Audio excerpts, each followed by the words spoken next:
Le Sénégal, comme la Guinée, comme toutes les terres africaines, sont des pays d'ouverture, des pays d'accueil.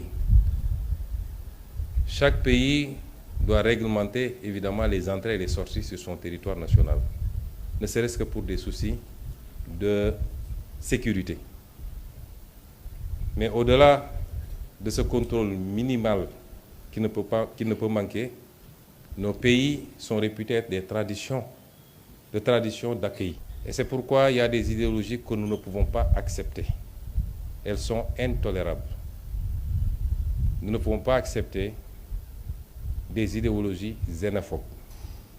Le Sénégal est un pays démocratique où la liberté d'expression est garantie, la liberté d'association également, mais ces libertés sont encadrées. Je peux rassurer les Guinéens qui vivent au Sénégal qu'ils sont chez eux, ils continuent à être chez eux. Et je sais que les Sénégalais qui vivent ici, que j'ai rencontrés hier, sont traités de la même manière ici, en République de Guinée. De manière générale, la question que vous soulevez maintenant me permet d'aborder une autre sur les discours d'intolérance et de haine facilités par les réseaux sociaux. Je voudrais appeler notre jeunesse à prendre conscience que cela ne les grandit pas.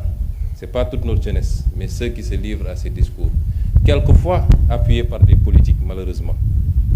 Les problèmes que nous avons à l'intérieur de nos pays ne sont pas dus à la présence d'étrangers. C'est dû à l'incapacité de nos leaders dans le passé à gérer nos pays au mieux de leurs intérêts. C'est dû à la corruption endémique, c'est dû à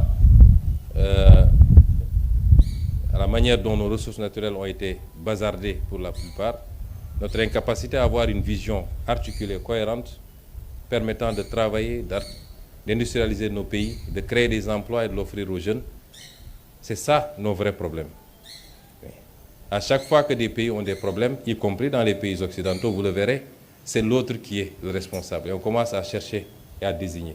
Ces idéologies ne peuvent pas être importées, elles sont inacceptables. Et je lance un appel à cette jeunesse, je sais souvent qu'elle m'écoute, au-delà du Sénégal, cette inimité, le terme n'est pas trop fort, nous sommes des nations, frères, sœurs du moins, mais nous sommes un seul et même peuple. Et je voudrais vous rassurer qu'au Sénégal, toutes les dispositions ont été prises pour que les discours xénophobes, indexant l'autre simplement parce qu'il est, que ces discours disparaissent et qu'ils ne soient jamais suivis d'actes.